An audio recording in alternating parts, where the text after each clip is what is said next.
నా పేరు కృష్ణ అండి. నేను టీసీఎస్లో జాబ్ చేస్తాను. అంటే వృత్తి ప్రకారంగా నేను 93లో పత్రి సార్ని ద్వారా ధ్యానంలోకి రావడం జరిగింది. ఫస్ట్లో మోస్ట్లీ ముందు క్లాస్లో చెప్పినా కాబట్టి, బట్ కొంతమందికి ఇంకోసారి చెప్తే బోర్ కొట్టచ్చు. But still I repeat. Sir ధ్యానం అంటే శ్వాస మీద ధ్యాస అది ఇది అని చెప్పినప్పుడు నేను అనుకున్నాను, ఏందో ఈ ముసలోడు ధ్యానం చేస్తే బాగుంటుంది అంటే, కానీ వీళ్ళేమో నన్ను బయటకు పోనీకోకుండా ఆపి గేట్ దగ్గర ఆపినారు. సార్ ఎవరో గురువు వస్తారు, ఉండండి పోకండి అని చెప్పి ఆపినారు. ఎవరో ఈ ముసలోడు వస్తారని చెప్పి నన్ను ఆపినాడు. నా పని అయిపోయింది. నేను రోజుకి 5 నిమిషాలు చేయాలి. చిన్న వయసు అప్పుడు నాకు హై స్కూల్ చదువుతున్నా. 5 నిమిషాలు చేసిపోవడానికి మళ్ళీ నేను ఊరికనే వచ్చిపోయినాను ఇక్కడ సెంటర్కి. ఇలా సెంటర్ ఒక పాత సెంటర్ ఉండేది మా ఊర్లో, అనంతపురం మాది ప్రాపర్. అయితే పోనీకోకుండా ఒక ఆయన గేట్ దగ్గర నిలబడ్డారు. సరే అని చెప్పి పత్రి సార్ రావడము, అందరినీ ఇట్లా ఇంత చిన్న రూమ్లో ఉండేది. ఆ రోజు 18 మంది వచ్చారు. సార్ ఒకరిని అడుగుతూ ఉన్నాడు, మీరేంటి అనేది. అయితే ఆ ప్రయాణంలో నన్ను కూడా అడిగినారు. నేను ఇంకా అప్పుడు అడప ధ్యానము, 5 నిమిషాల ధ్యానము, కొంచెం భక్తి, ఈ గాయత్రి మంత్రం అవన్నీ చేసేవాడిని. సార్ ఏమన్నాడంటే, గాయత్రి మంత్రం చేస్తాను అంటే, ఆమె అడగది నాకు నీకు సిగ్గులేదా అన్నాడు. ఆమెను అడిగితే నాకు సిగ్గులేదా అంటే, నా వయసు రీతే నాకు చిన్న వయసు కదా, ఏంటి మా అమ్మ మా నాయన గవర్నమెంట్ ఉద్యోగస్తులు, నేను అడుగుతూనేవన్నా, ఈ ముసలోడు ఇంత పనికి మాలాడు ఎంత మాట అన్నాను నన్ను, వద్దు అదే. అప్పటి నుంచి రియాలిటీ చెప్పాలంటే ఆ రోజు ఏర్పడిన ఒక రకమైన భావన వల్ల సారు గొప్పవాడు అతని ఇది అనేది తర్వాత నాకు అర్థమవుతున్నప్పుడు కూడా నేను ఒక రకంగా అంత క్లోజ్ కాలేకపోయినా. బట్ నాలెడ్జ్ వైజ్గా ఓహో ఇతను ఇంత చెప్పినాడు ఇవంతా నాకు అర్థమవుతుంది.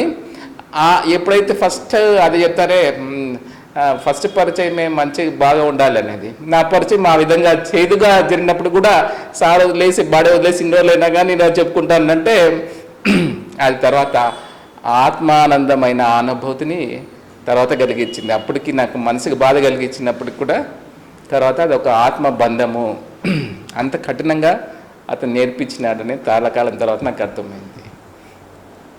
అయితే మీ అందరికీ ధ్యానం అంటే తెలుసు కాబట్టి ధ్యానం అంటే ఏమో చెప్పనవసరం లేదనుకుంటా.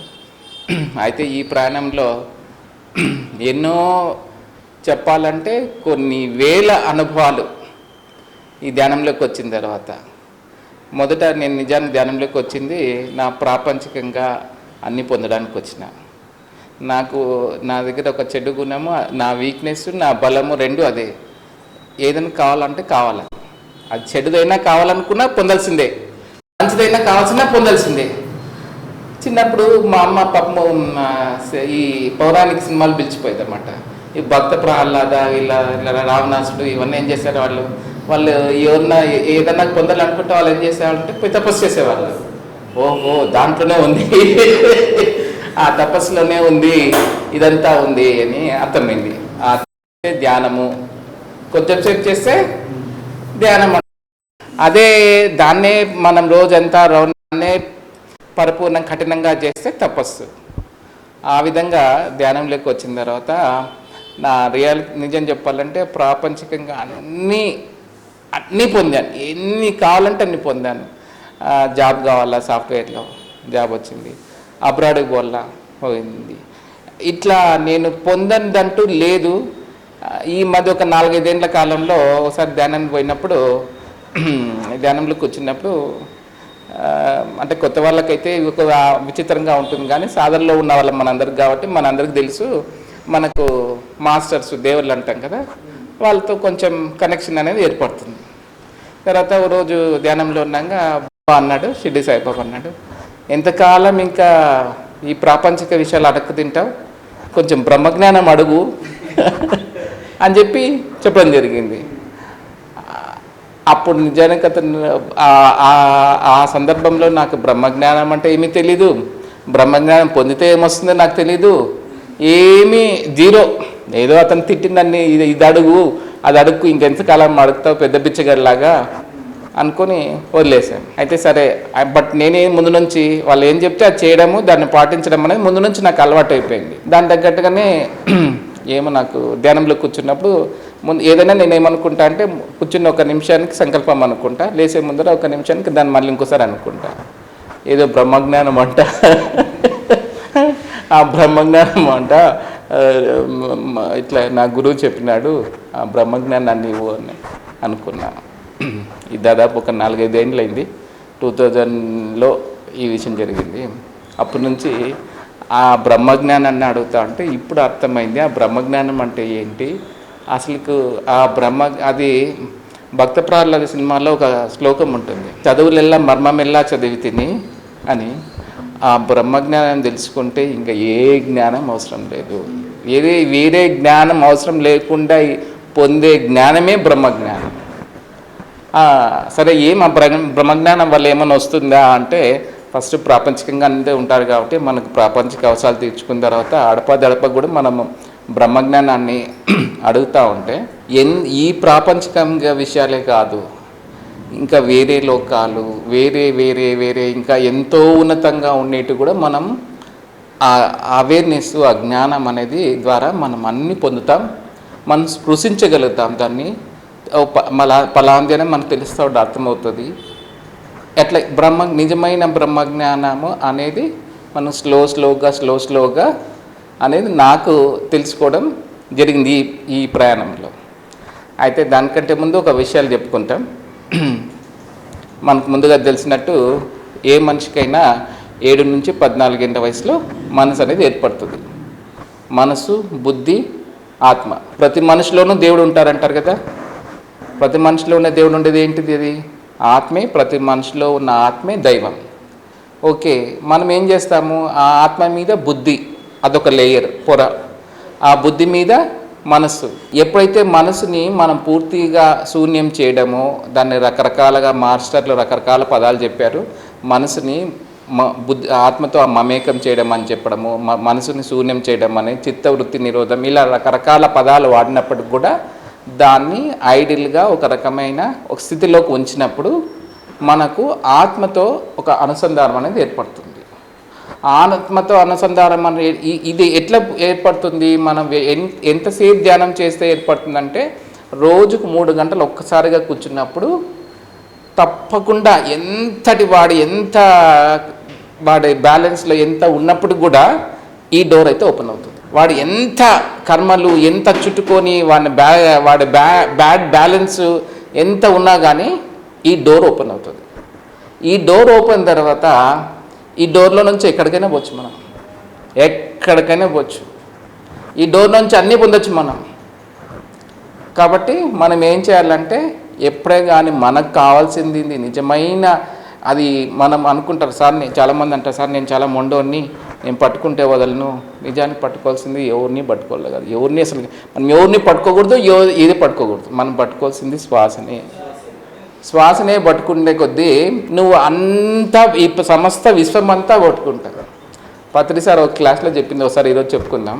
మనకు పార్వతి, సరస్వతి, లక్ష్మి, వీళ్ళందరి గురించి వీళ్ళ ముగ్గురు గురించి మనం రెగ్యులర్గా వింటాం. ఒక మహిళా ధ్యానయజ్ఞంలో సార్ చెప్పింది ఇది. పార్వతి దేనికి ప్రతిరూపం? శక్తికి ప్రతిరూపం. ఏం శక్తి? విశ్వశక్తి.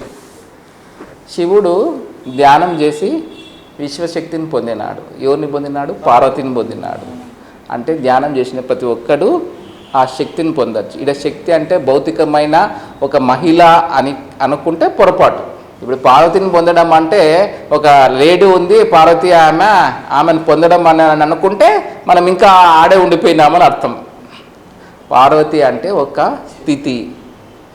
దానికంటే ముందు ఇంకో కొన్ని విషయాలు చెప్పుకుందాం మనం. ఎప్పుడన్నా ఈ మధ్యలో ఇక్కడ సిటీలో కూడా సూర్య భగవాన్ రథసప్తమి రోజు కొంతమంది కళ్యాణాలు చేస్తుంటారు.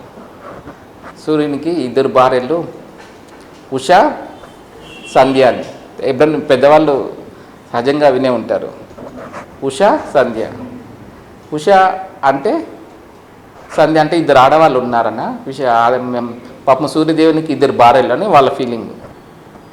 ఒక భార్య పేరు ఉష, ఇంకో భార్య పేరు సంధ్య.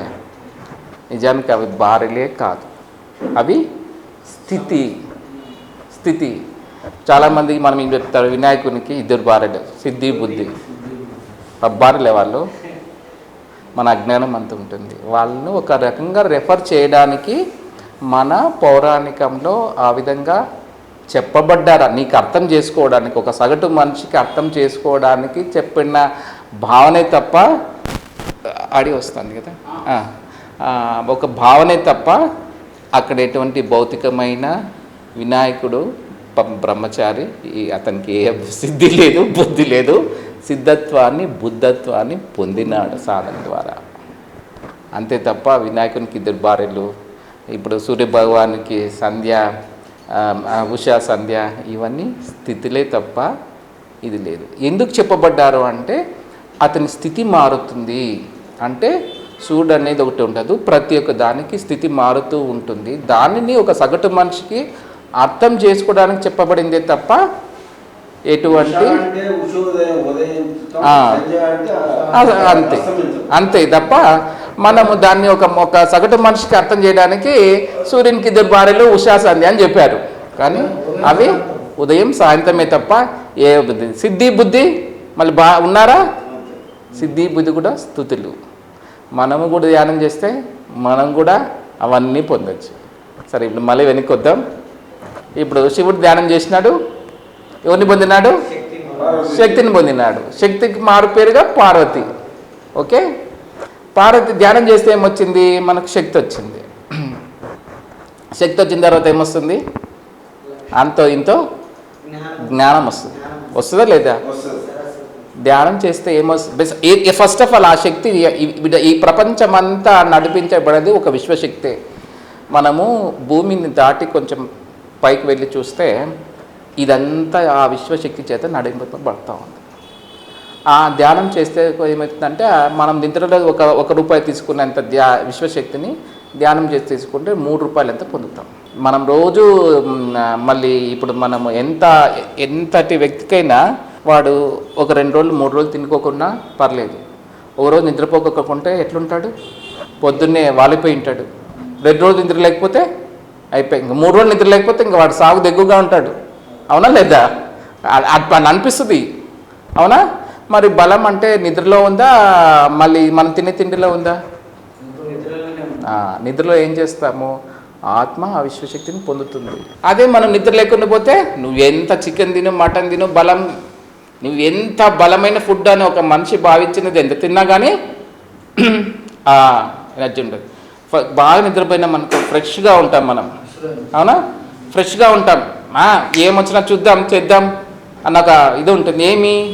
ఆ ఎనర్జీ పొద్దున్నే బాగా ఎనర్జీ ఫిల్ చేసుకుని వచ్చినావు కదా, ఆ రూపాయంత ఎనర్జీని ఫిల్ చేసుకుని వచ్చినాం కాబట్టి ఆ బలం ఉంటుంది. ఎప్పుడైతే మనం వాళ్ళ వయసు ప్లస్ 10 నిమిషాలు ధ్యానం చేస్తే ఆ రోజుకి సరిపడిన వ్యక్తి రూపాయి కాదు నువ్వు సంపాదించింది 3 రూపాయలు సంపాదించాను. నిద్రలో 1 రూపాయి, ధ్యానంలో 3 రూపాయలు. అంటే నువ్వు ఆ రోజుకి నీకు అవసరమైన రూపాయి అయితే నువ్వు ఎంత సంపాదించినావు? 4 రూపాయలు సంపాదించినావు. అంటే ఎంత ఉంది నీ దగ్గర? 3 రూపాయలంత శక్తి ఉంది. ఇది ఏమవుతుందంటే ఈ శక్తి ఏమిస్తుందంటే ఒక బ్యాలెన్స్ని ఇస్తుంది, ఒక వివేకం కలుగుతుంది.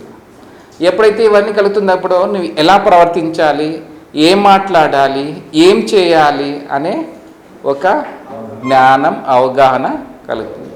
ఎవరు వచ్చినారు? ఇప్పుడు ధ్యానం చేసినా శక్తి వచ్చింది. శక్తి కొంచెం ఎక్కువ చేసినా కొంచెం ఆ విధంగా ప్రాణం చేస్తున్నావు. ఎవరు వచ్చినారు? జ్ఞానం అంటే ఎవరు? సరస్వతి వచ్చింది. అవునా? సరస్వతి హస్బెండ్ ఎవరు?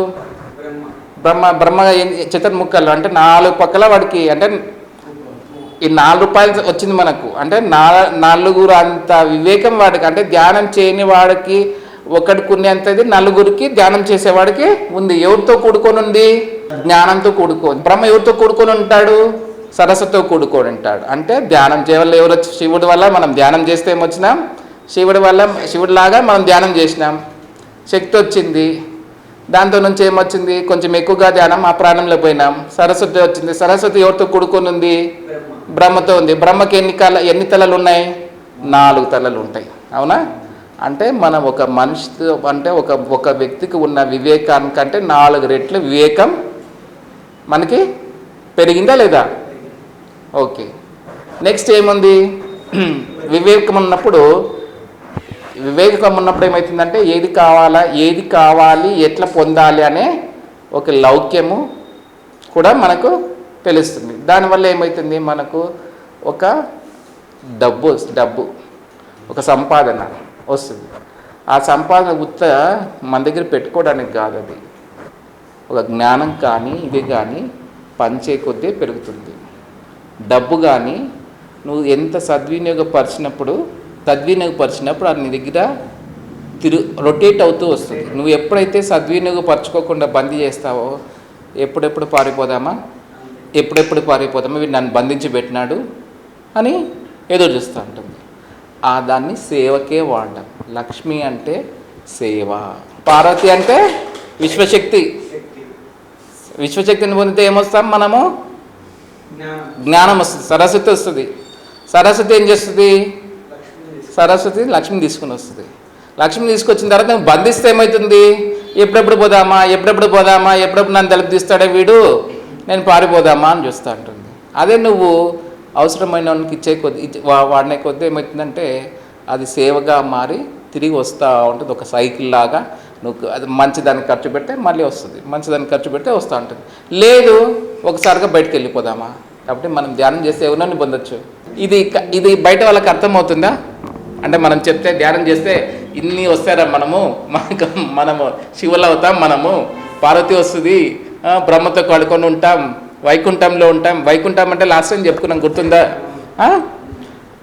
కుంఠితం లేని తత్వమే వైకుంఠం. అంటే నెగిటివ్ థాట్స్ లేని స్థితే వైకుంఠం. వైకుంఠంలో విష్ణువుకి ఏది కావాల్సింటే అది వస్తుంది. ఎందుకు? No negative thoughts. అట్లా మనం కూడా సాధన చేసే కొద్దీ నెగిటివ్ థాట్స్ తగ్గిపోతూ పూర్తిగా పాజిటివ్గా ఉండేది. కుంఠితం లేని స్థితే వైకుంఠ స్థితి. ఆ వైకుంఠంలో ఎవరు ఉంటారు? విష్ణువు ఉంటాడు. అంటే ఏది కావాలంటే పొందే స్థితి. అంటే కంప్లీట్గా మనము పాజిటివ్ మైండ్తో ఉండడమే వైకుంఠం అనేది. సాధన చేయగా మనం పొందుతాం. అయితే దీంట్లో నేను స్వయంగా అనుభవించింది ఏంటంటే, కొంచెం ఇంకా సాధనలో అడపదడప సాధనలోకి వచ్చినప్పుడు డబ్బు మనిషి సంపాదిస్తాడు, ఈ డబ్బు ఏమో మనల్నంతా రూల్ చేస్తుంది, ఇదంతా నాకు నచ్చలేదు, కానీ డబ్బు అవసరమే అని ఒక ఫీలింగ్ ఉండేది. బట్ ఫీలింగ్ ఉంది కానీ దానికి అంత రెస్పెక్ట్ ఇచ్చేవాడిని కాదు. అప్పుడు అడపదడప నేను డబ్బుల కోసం ఎత్తుకోవాల్సి వచ్చేది. ఒకరోజు ధ్యానంలో ఉన్నప్పుడు అనుకున్నా, ధ్యానం చేస్తానా కానీ నాకు డబ్బులు చూసుకోవాల్సి వచ్చింది అనుకున్నా. మళ్ళీ పోయి ధ్యానం కూర్చున్నప్పుడు అనిపిస్తుంది, నువ్వు ఎక్కడికన్నా వెళ్తావు, రెస్పెక్ట్లో ఉంచేట నువ్వు ఉంటావా? లోపల నుంచి అడుగుతుంది. నీకు మర్యాద ఇవ్వరు, నీకు రెస్పెక్ట్ ఇవ్వరు, నువ్వు ఉంటావా? ఉండను. మళ్ళీ నువ్వు డబ్బుకు రెస్పెక్ట్ ఇవ్వకపోతే నీ దగ్గర ఎలా ఉంటుంది? బలవంతంగా తెచ్చుకున్నావు. అట్లా మనం ఏదైనా ఎవరైనా మనతో ఉండాలంటే ఫస్ట్ వాళ్ళకి మర్యాద ఇవ్వాలి. ఫస్ట్ మనం మర్యాద పొందాలంటే ఇవ్వాలి. మర్యాద పొందాలని ఎవరన్నా ఆశించినారంటే నువ్వు ఇస్తే, మర్యాద అనేది ఇస్తేనే వచ్చేది.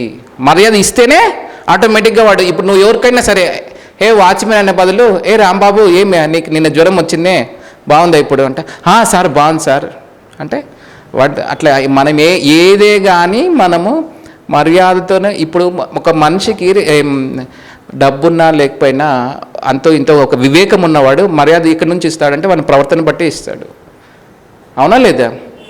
కాబట్టి మనం కూడా ఏదైనా అంటే ఎవరి నుంచి అయినా ఏమన్నా పొందాలనుకుంటే ఫస్ట్ నువ్వు వారి నుంచి పోసనే సార్, హాయ్ సార్ అని నిన్ను ఎవరన్నా నీ కింద పనిచేసే వాళ్ళు కానీ ఇంకోరు కానీ నీకు మొహం పరిచయం లేని వాళ్ళు కానీ నీకు హాయ్ చెప్పాలనుకో, ఫస్ట్ నువ్వు వాళ్ళని పోయి హాయ్ ఎలా ఉన్నావు, బాగున్నావా, నా పేరు సోన్సో అన్నా అనుకో.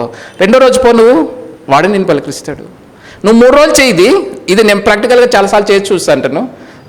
వాళ్ళ రకం పరిచయం, హాయ్ అండి బాగున్నారా, నేను ఇంట్లో సార్ పలానా సోన్సో అని చెప్పి అనుకో.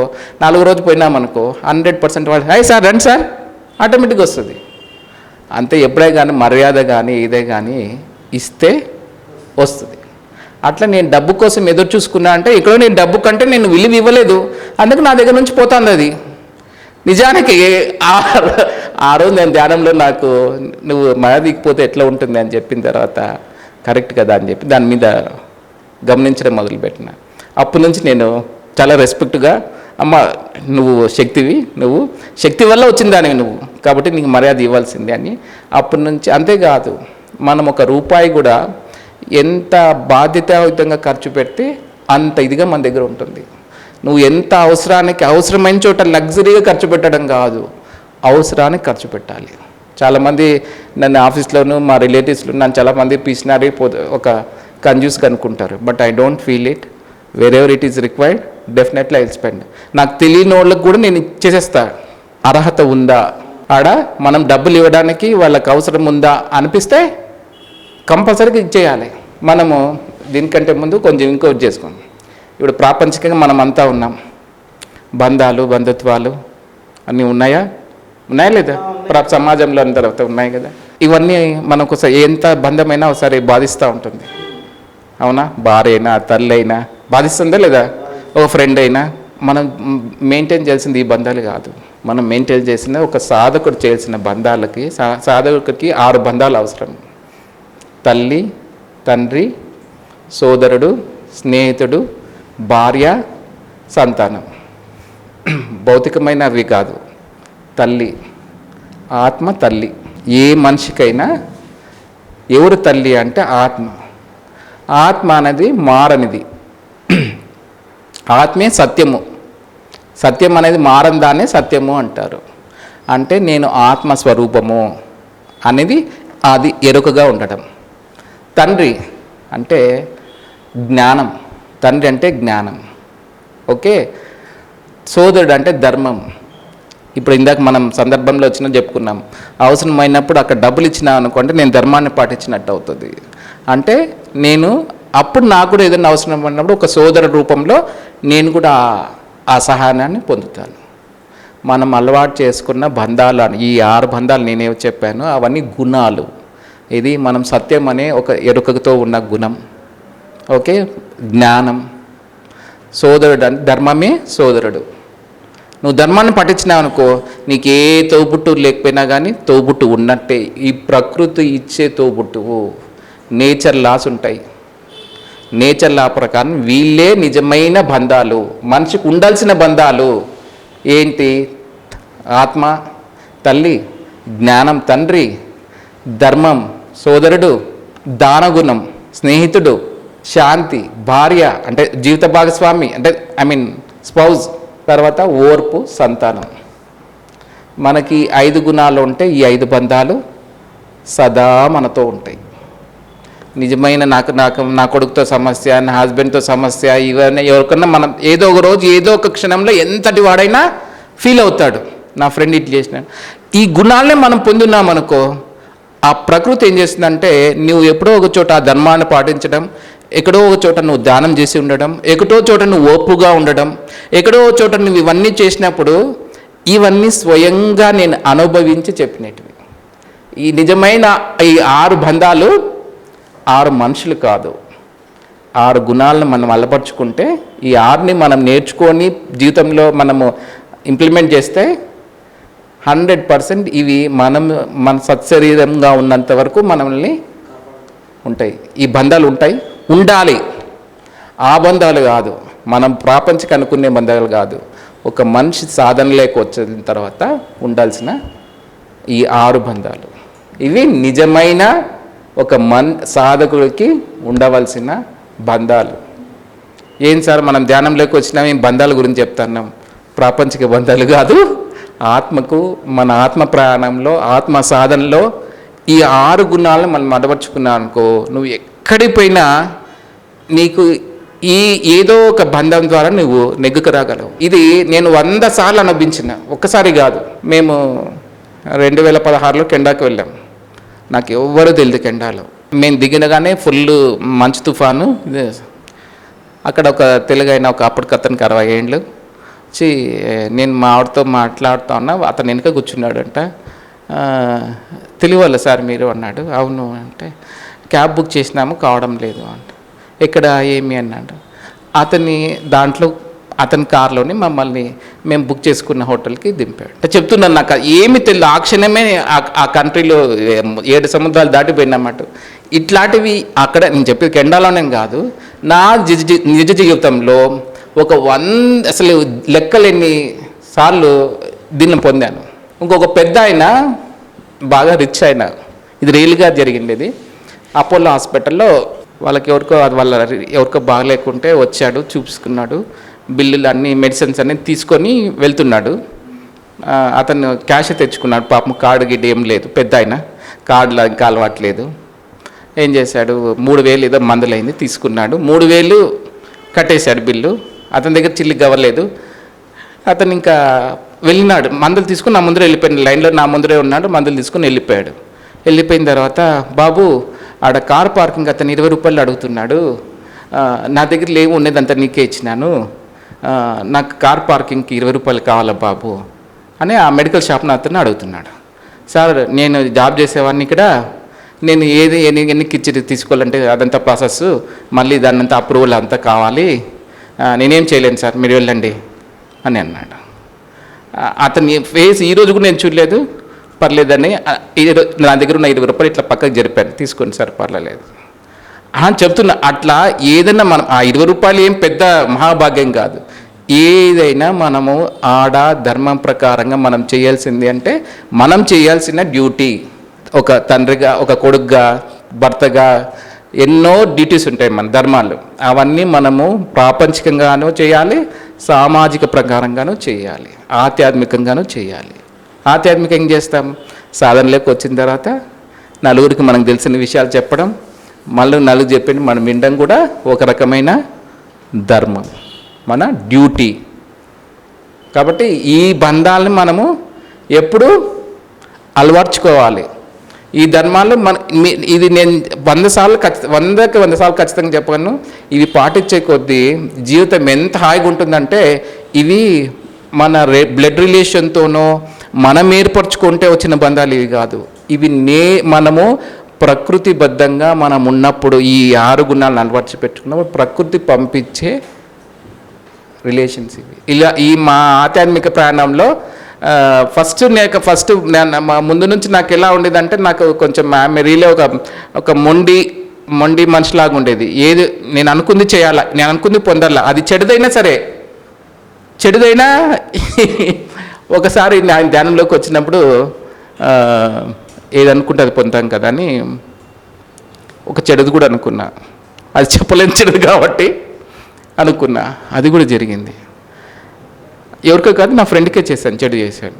బేసికల్గా ఏం జరిగిందంటే, నేను అతనికి హెల్ప్ చేస్తాను, అతని నుంచి నేను ఎక్స్పెక్ట్ చేసినాను, నాకు రెస్పెక్ట్ రాలేదు.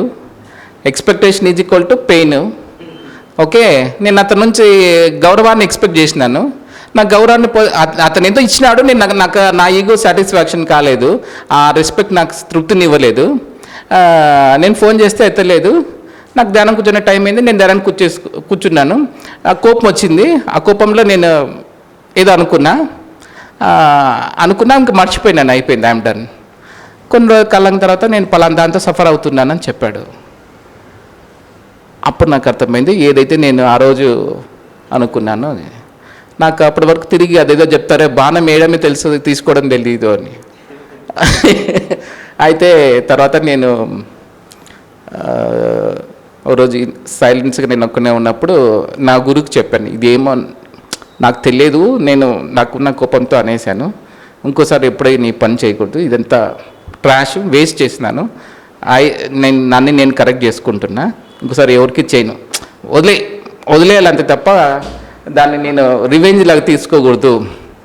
తర్వాత నాకు అర్థమైంది, poor people will take revenge, strong people intelligent people will ignore అనేది భగవద్గీతలో ఒక చిన్న శ్లోకం ఉంటుంది. దాని మీనింగ్ మళ్ళీ మనకు తర్వాత ఎప్పుడో అర్థమైంది. ఎవరైనా రియల్గా మనం ఇంటెలిజెంట్ పీపుల్ అనిపించుకోవడానికైనా ప్రయత్నించాలా. ఎవరి మీద కోపం ఉంటే బెస్ట్ ఇగ్నోర్ దెమ్. బెస్ట్ ఏంటంటే, ఎవరి మీద మీకు బాగా మోసం చేసిపోయింది, ఒక లవరో లేకపోతే మీదే ఏదో జరిగిందనుకో, ఇవి జస్ట్ ఇగ్నోర్ చేసినంత మించిన సొల్యూషన్ లేదని భగవద్గీతలో శ్లోకంలో ఉంటుంది. అట్లా మనం ఎవరైనా రివెంజ్ తీసుకోవాలా, ఇవన్నీ వేస్ట్. వదిలేసి మన ప్రయాణంలో మనం ముందుగా వెళ్ళిపోయినామనుకో, అయిపోయా, దానికి మించినంత బెస్ట్ సొల్యూషన్ లేదంట. అట్లా మనకు ఈ బంధాలు ఒకటి. తర్వాత మనం ఏం చేసుకుంటామంటే, చాలామంది మనం రెగ్యులర్గా ఏం మాట్లాడుకుంటామంటే, అదే ఫిజికల్, మనసు, బుద్ధి, ఆత్మ ఈ గురించి చెప్పుకున్నాం కదా. మనము శరీరానికి కలిగేది సుఖం. శరీరానికి ఏముంటుంది, ఏదన్నా హాయి కలిగింది అనుకో, ఒక ఏసీ ఎండలో వచ్చిన మనకు ఏసీకి వచ్చింది, హాయి సుఖంగా ఉంది అంటారు. నాకు ఈరోజు మనసుకు సంతోషంగా ఉంది అన్నారా లేదు? ఎప్పుడన్నా మీ మనసుకి శరీరానికి అనిపించినాయా లేదా? ఇవి అనిపించినాయా? శరీరాన్ని కల్పించినప్పుడు ఏమన్నారు మీరు? హాయిగా సుఖంగా ఉంది. ఇప్పుడు బాగా కష్టపడేసి వచ్చిన ఎండకి కష్టము సుఖము. ఈరోజు మనసుకి హాయిగా సంతోషంగా ఉంది, నా మనసుకు కష్టంగా ఉంది. నువ్వు ఇట్లా మాట్లాడుతున్నావు. మనసు కలిగేది కష్టము మనసుకి కానీ ఆత్మకు ఒకటే ఉంటుంది, ఆనందం. ఆత్మకు దుఃఖం లేదు. మనసుకు కలిగేది, శరీరానికి కలిగేది సుఖము సంతోషము. మనసుకు కలిగేది సంతోషము, ఆత్మకు కలిగేది ఆనందము. ఈ మూడిటికి వ్యతిరేక పదాలు ఉన్నాయి. ఆనందానికి వ్యతిరేక పదం లేదు. సత్యం కాబట్టి అది ఆనందం అనేది ఆత్మకు కలిగేది ఆనందం. ఆత్మకు దుఃఖం అంటది కాబట్టి మన భాషలోనే దానికి వ్యతిరేకమైన పదం లేదు. కానీ శరీరానికి కలిగేది వేరే వ్యతిరేక పదాలు ఉన్నాయి, మనసుకు కలిగేది వ్యతిరేక పదాలు ఉన్నాయి. కానీ ఆత్మకి ఏది కలదు. అందుకే వాటిని ఆత్మానందం, పరమానందం అనుకుంటాం. కాబట్టి మనం తెలియకుండా మనం ఎన్ని పదాలు వాడేస్తాం. నాకు సంతోషంగా ఉంది, సుఖంగా ఉంది, కానీ ఆనందంగా ఉందని ఎప్పుడన్నా అంటామా? ధ్యానం చేసినవాడు ఆనందం ఉంది అంటాడు. ఎందుకంటే వారికి ఆనందం అనేది ఆత్మకే కలుగుతుంది, అది శరీరానికి మనసుకి సంబంధించిన విషయం కాదు. అందుకు మనం ఏం చేస్తామంటే ఏదైనా పోయి ఒక లింగం మీద నువ్వు పరమానందవి, నువ్వు నిత్యానందవి, నేను పోయి శివలింగం మీద పాలో నీళ్ళు అని పోసిన వాళ్ళు ఉంటారు. మనమంతా నేను కూడా పోసినాను. అప్పుడు నాకు అవును, కానీ ఆడే ఆగిపోవడమే తప్పు.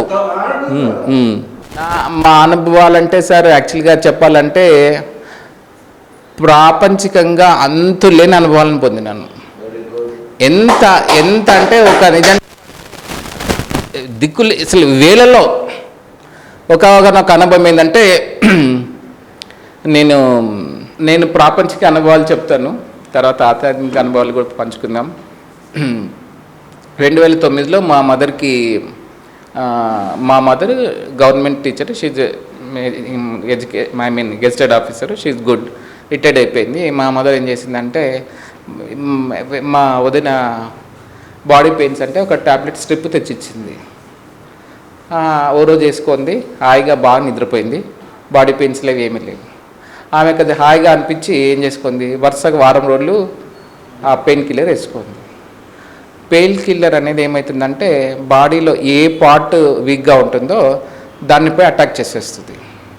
ఆమెకి ఏం చేసిందంటే 2 కిడ్నీస్ పనిచేయడం ఆగిపోయింది. పెయిన్ కిల్లర్ దెబ్బకు చెడిపోలేదు, అవి ఒక నిద్రావస్థలోకి వెళ్ళిపోయినాయి. కిడ్నీస్ 2 ఏమైపోయింది, కిడ్నీస్ 2 పని చేయకపోతే ఏమవుతుంది, యూరిన్ పోరు, ఆ యూరిన్ అంతా బాడీలో పెరిగిపోతుంది. 2 రోజులైనా చెప్పింది నాకు కొంచెం యూరిన్ రాలేదు అని చెప్పింది. డాక్టర్ దగ్గర పోతే కిడ్నీస్ పని చేయలేదని చెప్పినారు. మా ప్రాపర్ అనంతపూర్, నేను బెంగళూరులో జాబ్ చేసేవాడిని. తర్వాత అప్పుడు అనంతపూర్లో నెఫ్రాలజిస్ట్ కిడ్నీ డాక్టర్ లేరు, కర్నూలుకి వెళ్ళాము. అతన్ని డయాలసిస్ చేయాలా, కిడ్నీస్ 2 ఆగిపోయినాయి, ఫంక్షనాలిటీ లేదు, పాడైపోయినా లేదో మళ్ళీ చూడాల్సి వస్తుంది, డయాలసిస్ చేయాలా అని చెప్పినారు. అయితే నేను ఫోన్ చేసినారు, మా సిస్టర్ ఫోన్ చేసినారు, అమ్మకి బాగలేదు, ఇట్లా సీరియస్గా ఉంది, వచ్చేసే నువ్వు బెంగళూరు నుంచి అని ఫోన్ చేసినారు. నేను కొంచెం భయపడ్డాను. సరే వెంటనే ఆఫీస్లో ఉన్నాను, కాల్ వచ్చింది, సరే అని చెప్పి అప్పుడంటే ల్యాండ్లైన్లు పెట్టేసి 2 నిమిషాలు ధరంలో కూర్చున్నా. సరే అని చెప్పి అప్పటితో మెజెస్టిక్ రావాలి, మెజెస్టిక్ వచ్చి బస్ ఎక్కడానికి కూర్చున్నాం. మెజెస్టిక్లో ఏం చేయాలి అర్థం కాక ధ్యానం కూర్చున్నాం. బాగా చెప్పింది, నడుచుకొని ఇంటికి వస్తుంది, ఏం పర్లేదు అని చెప్పింది. అయితే ఇవన్నీ ఎవరు చెప్పినా అర్థం కావు, వాళ్ళు మన మాట ఎక్కరని మనల్ని పిచ్చోళ్ళ టీచ్ చేసే టైంలో నడుస్తున్నాం మనం. అయితే పోయినాను, కర్నూలు పోయినాం. పోతేనే ఆమె లేడీ నెఫ్రాలజిస్ట్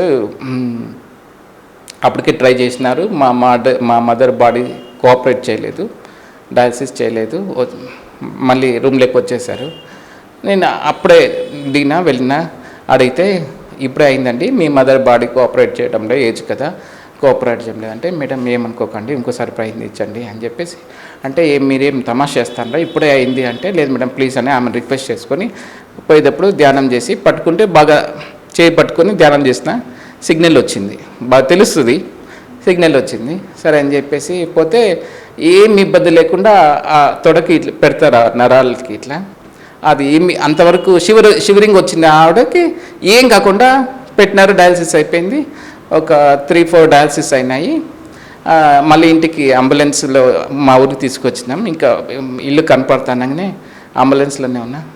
నేను దిగి నడుచుకుంటూ పోతాను, నేను ఇట్లా పేషెంట్ లాగా వీల్చైర్లో రాను, తింపండి అని చెప్పి దిగి ఏదైతే ఎగ్జాక్ట్గా వర్డ్స్ చెప్పిందో దిగి నడుచుకుంటా ఇంట్లోకి వస్తుంది. అంతవరకు అక్కడ అంబులెన్స్లో ఉంది, అంతవరకు వీల్చైర్లో ఎక్కిన ఆమె ఇంటి దగ్గరికి వచ్చాకే అట్లా ఏదైతే ధ్యానంలో వచ్చిందో ఎగ్జాక్ట్గా అలాగే జరిగింది. అంతేకాకుండా ఎన్నో సార్లు నేను విప్రోలో జాబ్ చేసేవాడిని. నాకు ఒక టీసీఎస్ అంటే ఒక డ్రీమ్ కంపెనీ, అప్పుడు టాప్ 1 కంపెనీ. ఆ టీసీఎస్ ఆఫీస్ నుంచి పోతా అంటే ఒక బిల్డింగ్ ఉంటుంది, ఒక బ్లాక్ ఉంటుంది. నేను ఆగి ఎందుకు పోయేవాడిని ఊరికి పోకూడదా, ఆఫీస్ కట్ అయ్యి జస్ట్ వెళ్ళిపోవాలా ఆ సిగ్నల్, ఇక్కడ నేను జాబ్ చేయాల అని ఆగి అనుకొని చూసి ఆ బిల్డింగ్ని చూసి పైనుంచి వరకు చూసి వెళ్ళిపోయినా. ఎగ్జాక్ట్గా 3rd మంత్కి నా ఇంటర్వ్యూ అదే బ్లాక్లో, ఏ బ్లాక్లో నేను అడిగి చూసుకున్నాను అదే బ్లాక్లో ఇంటర్వ్యూ ఉంది. అక్కడే నా ఫస్ట్ 10 days అక్కడే ప్రాజెక్ట్ వచ్చింది. అట్లా ఏది అనుకుంటే అదంతా జరుగుతా అంటే లాస్ట్ నాకు ఏం వచ్చింది, నాకు డౌట్ వచ్చింది, ఏంది నేను పిచ్చున్నాయినా ఏం కథ, ఇదంతా అన్నీ జరుగుతున్నాయి, అందరికీ ఇట్లా చెప్పుకుంటాను ధ్యానం వల్ల అన్నీ జరుగుతున్నాయి, నిజమేనా అని నా మీద నాకే డౌట్ వచ్చింది. అయితే ఇదేదో కొంచెం మీద మళ్ళీ మెంటల్ అనుకుంటారేమో అందరు నన్ను, ఒకసారి పరీక్షించుకోవాలని చెప్పి ఏం చేసినాడంటే కర్నూలులో జగన్నాథ్ గట్టు అని చెప్పి పత్రి సార్ అప్పుడు ప్రోగ్రామింగ్ అంటే ఇచ్చేసినాడు అన్న. సరే అని చెప్పేసి ఆ రోజు ప్రోగ్రామ్ పోలేకపోయినాను. మస్ట్ రోజు సరే ఇప్పుడు ఈరోజు ఎవరు ఉంటారు అంత ఖాళీ చేసి వెళ్ళిపోయింటారు కదా అని పోయిన తర్వాత నేను అనుకుంటాను కదండి నిజమైతే ఇప్పుడు ధ్యానంలో కూర్చున్నా ఆల్రెడీ గట్టినాడ, ఇప్పుడు వర్షం పడాలి ఇడా అనుకోని ఒక జస్ట్ ఒక 2-3 నిమిషాలకి వర్షం పడింది. ఓహో అప్పుడు అర్థమైంది, ఓహో నేను అనుకుంటానేది నిజమే జరుగుతుంది. అట్లా ఎన్నో ప్రాపంచికంగా ఎన్ని విషయాలంటే నిజం చెప్పాలంటే నాకున్న పూర్తిగా నా మైండ్ సెట్ ఎట్లంటే నాకు చాలా టెంపర్మెంటు, ఒకరు చెప్తే వినే టైప్ కాదు.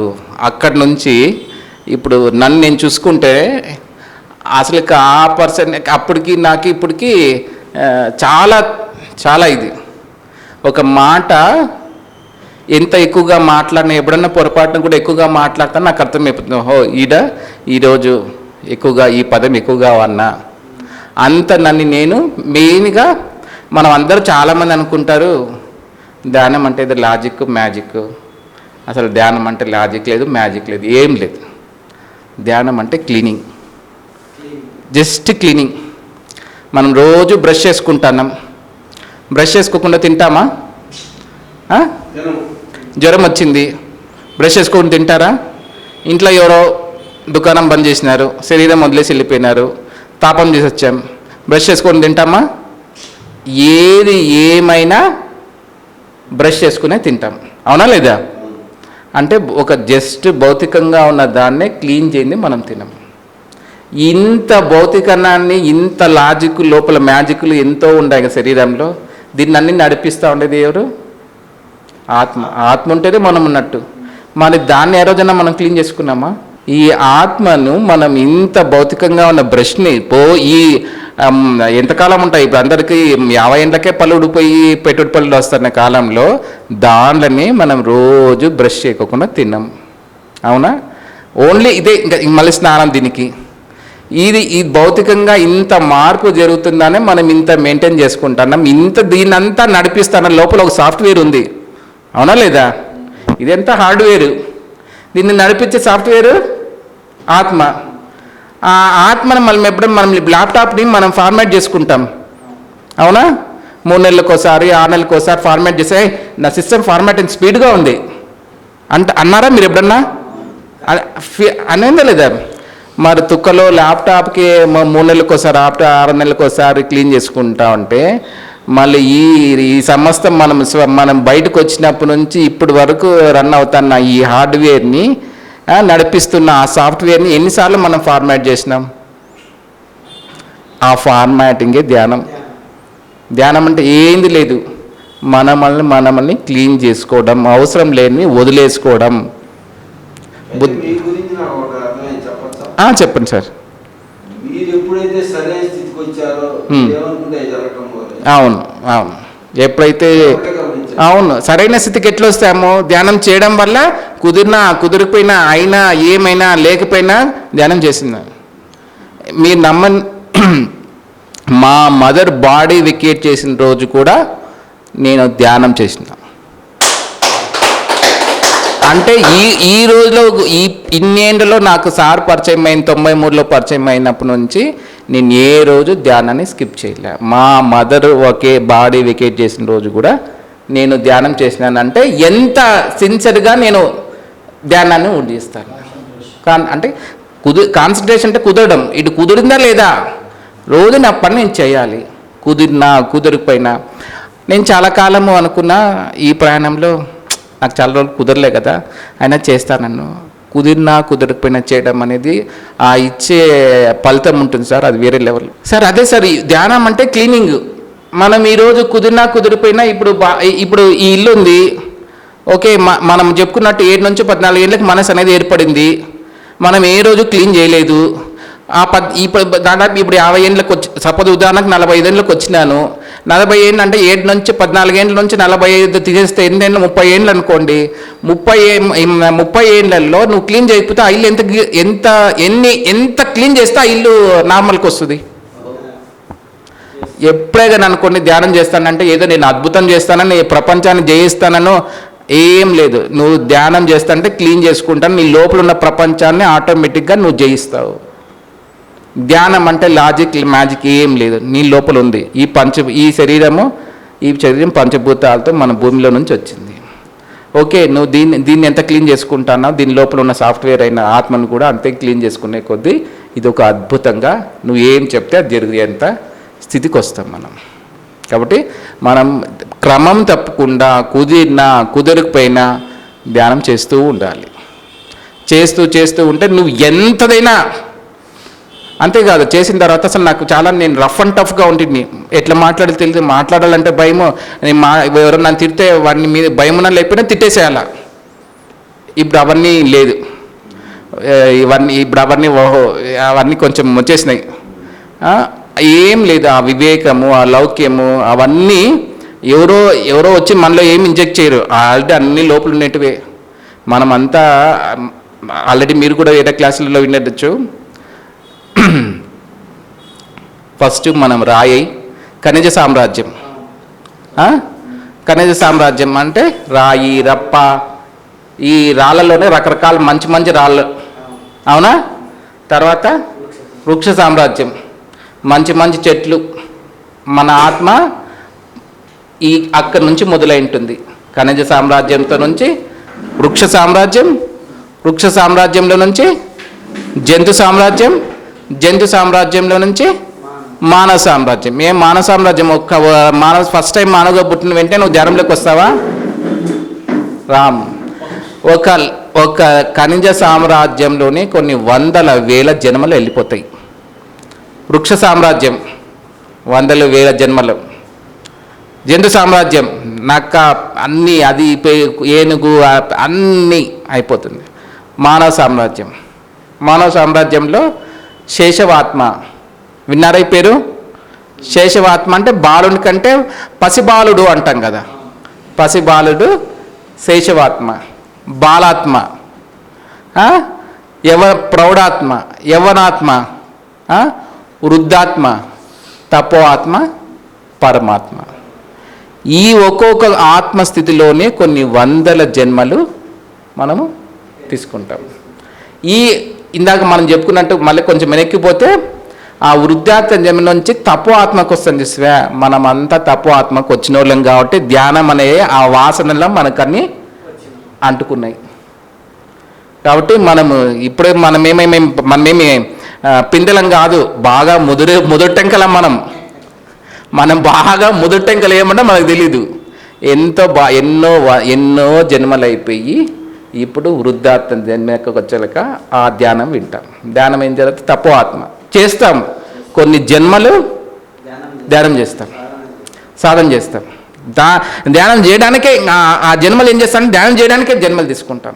ధ్యానం చేయడం నలుగురు చెప్పాం, ధ్యానం చేయడం చెప్పి ఇప్పుడు మనం పత్రిసారు ఎప్పుడో ఆనందుడిగా పుట్టి, ఎప్పుడు బుద్ధుని టైంలో అంటే 600 సంవత్సరాల కిందట 600 సంవత్సరాల కిందట ఆనందుడిగా పుట్టి తపస్సు చేసి ధ్యానం చేసి అది చెప్పేసి మళ్ళీ వచ్చి పాపం మళ్ళీ ఒకసారి వచ్చి భూమిని అంతా చీపురు పట్టుకొని ధ్యానం శ్వాస మీద ధ్యాస ఒక చీపురు తీసుకొని అందరినీ కనపడినట్లంతా చిమ్మేసిపోయినాడు.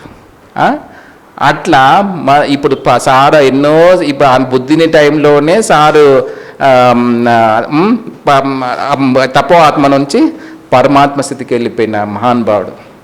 మనకు ధ్యానం నేర్పించడానికి పాపం అతను ఇప్పుడు మనలాంటి వాళ్ళు పిచ్చి పిచ్చి మాటలు ఎన్ని మాట్లాడింటాం, పిచ్చి పిచ్చి క్వశ్చన్స్ ఎన్ని అడిగింటాం, ఎంత సహనంగా చెప్పింటాడు, ఎంత పనికిమాల క్వశ్చన్స్ వేసింటాం, ఎంత పనికిమాల ఆన్సర్లు. మనం ఎంతో ఇప్పుడు ఎప్పుడన్నా పత్రి సార్ ఉన్నప్పుడు ధ్యానజ్ఞాన ప్రోగ్రామ్కి అక్కడికన్నా ప్రోగ్రామ్ పోయినప్పుడు సార్ పక్కన వాళ్ళని మాట్లాడమంటాడు. అవునా, పాపం వాళ్ళ స్థితికి తగ్గట్టు వాళ్ళు మాట్లాడతారు. ఉన్నత స్థితి అతని శిఖరం, ఇదా ఒక చిన్న కుప్ప. ఆయన పాపం విని వాళ్ళని క్లాప్స్ కొట్టించి, ఇప్పుడు అనిపిస్తుంది నాకు పాపం అతను ఉన్నంగా క్లాప్స్ కొట్టించి ఎంకరేజ్ చేపించి అవన్నీ మనం ఎంత సారు ఉన్న స్థితికి ఇట్లా నాలాంటి వాళ్ళు మాట్లాడితే ఎంత పాట అది అంటే ఉక్త వెళ్ళిపోయేంత స్థితి మంది.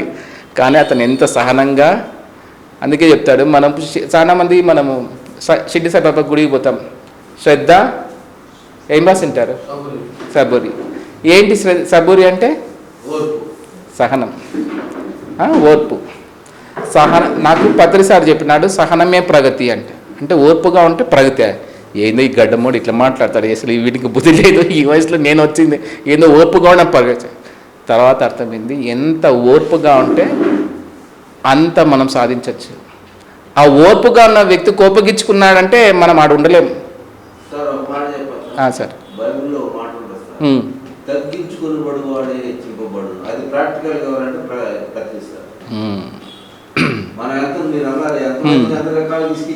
అవును అవును. ఇప్పుడు మీరు అన్నారు కాబట్టి చెప్తున్నా, మనం సహజంగా చాలామంది హిందూ ధర్మంలో ఉన్న వాళ్ళకి ఏమంటే కొంచెం లౌకికంగా ఉంటాం. మనం జీసస్ని అయినా ఇంకో ఏదైనా మనం చేస్తామంటే యూజువల్లీ డిగ్రేడ్ చేయం, తక్కువ చేసి మాట్లాడడం మనం. కానీ మతం మారిన వాళ్ళు అది వాళ్ళ కథ వేరే ఉంటుంది. ఒక ధ్యానం సాధన చేస్తూ ఉన్నప్పుడు నాకు అదే ఫీలింగ్ ఉండేది. జీసస్ ఎక్కడ, కృష్ణుడు ఎక్కడ, ఏమన్నా పోలికను ఉందే, వీళ్ళు అట్లా చేస్తారు. ఆత్మ ప్రకారంగా ఇద్దరు ఉన్నతంగా ఉన్న వ్యక్తులే. జీసస్, కృష్ణుడు ఆత్మస్థితిలో వాళ్ళిద్దరూ అంతే ఉన్నతంగా, అంతే పరమాత్మ స్థితిలో ఉన్న వాళ్ళే వాళ్ళు. ఏమంటే ఇవి రకరకాలుగా జరుగుతుంది, అది కథ వేరు. కానీ మనం ఎవరైతే నిజంగా ఉంటామో కానీ వాళ్ళు ఇవన్నీ దాటేసి అట్లా మనము ఎన్నోసార్లు ధ్యానంలో జీసస్ కూడా అంటే జీసస్ మెసేజ్ కూడా పొందడం జరిగింది. మనకు షిర్డీ సాయిబాబా మాతం సినిమాలో ఒక డైలాగ్ ఉంటుంది.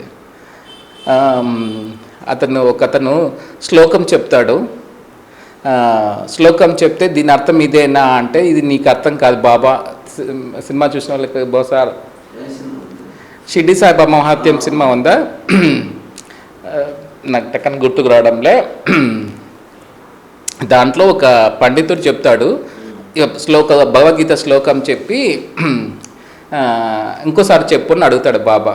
ఇంకోసారి చెప్పు అంటే, బాబా ఇది సంస్కృతం, నీకు ఎన్నిసార్లు చెప్పినా అర్థం కాదు బాబా అంటాడు. అంటే నాకు అర్థం కాదా, నీకు తెలీదా అని అడిగి మళ్ళీ బాబా దాన్ని విడమరి చెప్పి దాంట్లో భాగంగా ఏం చెప్తాడంటే, పరిప్రశ్నేనా అంటే ఇది నిజంగా జరిగిందా అని నువ్వు గర్వంతో కాకుండా జ్ఞానం కోసం నువ్వు నిన్ను పరీక్షించుకున్నప్పుడు ఆన్సర్ వస్తుంది. నీది వాళ్ళు నిజంగా మెసేజ్ ఇచ్చినారా, నీ మనసు ద్వారా నువ్వు ఈ విధంగా ఫీల్ అవుతున్నావా అనేది నీ పొలైట్నెస్ మీద ఆధారపడి ఉంటుంది. నిజంగా పొలైట్గా నువ్వు అడిగినావు అనుకో, క్షణాల్లో నీకు ఆన్సర్ దొరికిపోతుంది. నిజంగానే నేను వచ్చి మెసేజ్ ఇచ్చిన. ఎన్నోసార్లు ఈ అదే నువ్వు అంత పొలైట్గా, అంత నిజాయితీగా నువ్వు అడగాలి, ఇది నేను ఫీల్ అవుతానన్నా, ఇది నిజంగా మీరు మెసేజ్ ఇచ్చారా. ఇప్పుడు నువ్వు ఒక దేవుడు అనే పదము మన మాస్టర్లు అంటాము, వాళ్ళ నుంచి మీకు ఒక మెసేజ్ వచ్చింది, మీకు డౌట్ వచ్చింది, నేనే ఫీల్ అవుతానన్నా వాళ్ళు రియల్గా మెసేజ్ ఇచ్చినారా అని మీకు సందేహం వచ్చింది. మీ ఈ సందేహము నిజాయితీగా ఉంటే 100% వెంటనే ఆన్సర్ దొరుకుతుంది మీకు. చాలామంది మనం అనుకుంటాం కానీ పూర్వకాలంలో మనం ఊళ్ళల్లో పల్లెల్లో కానీ ఇక్కడ కానీ డబ్బు లేకపోయినా కానీ నిజాయితీ పరులకు కొంచెం ఉండే వాళ్ళకి గౌరవం ఇచ్చేవాళ్ళం. నిజాయితీ అనేది అది చాలా కాస్ట్లీ థింగ్, అందరి దగ్గర ఉండేది కాదు.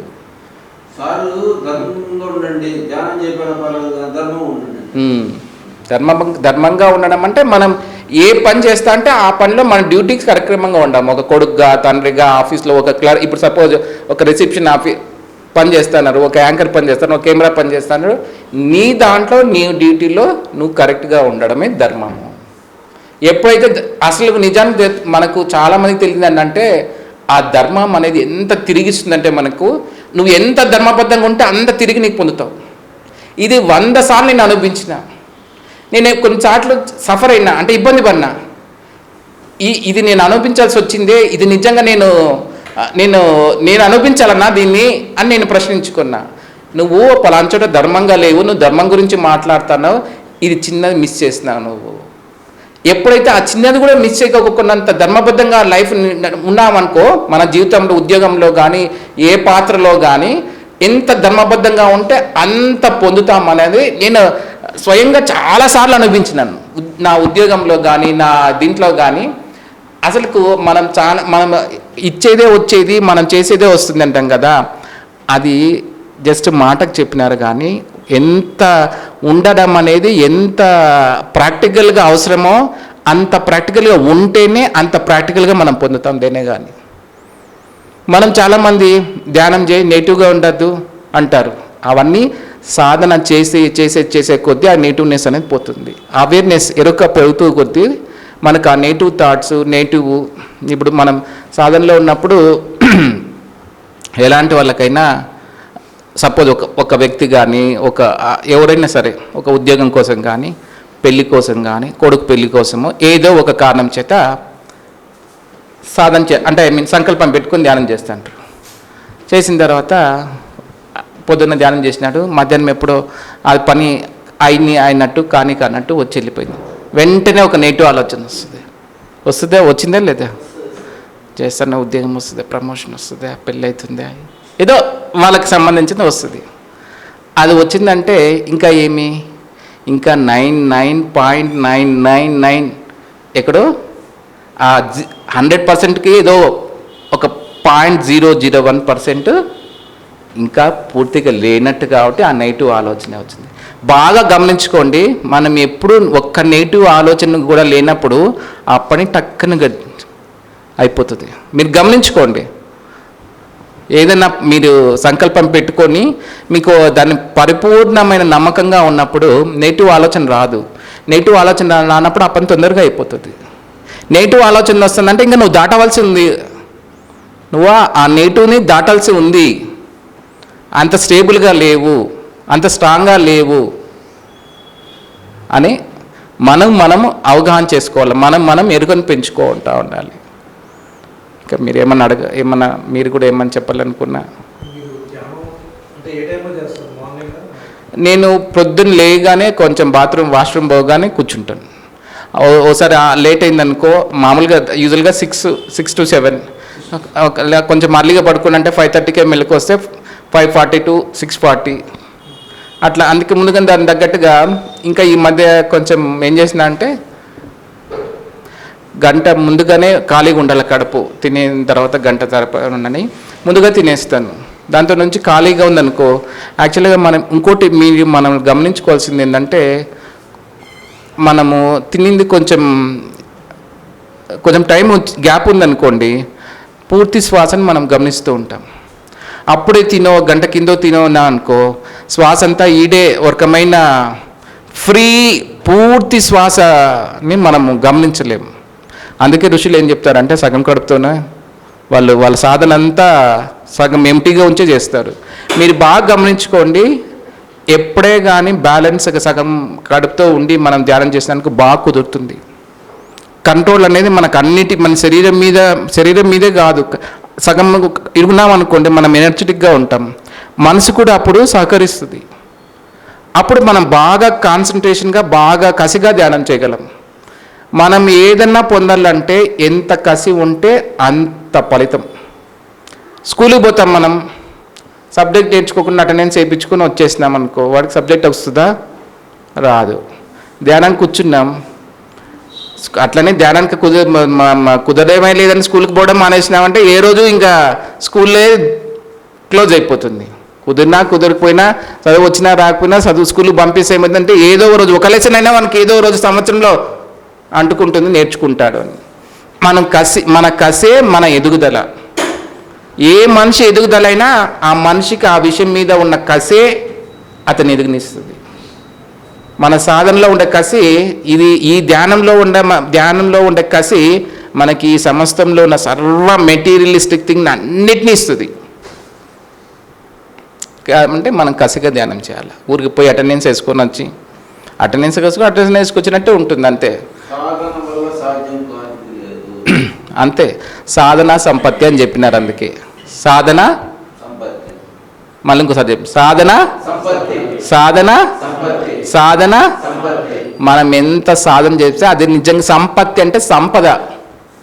ఏం సంపద?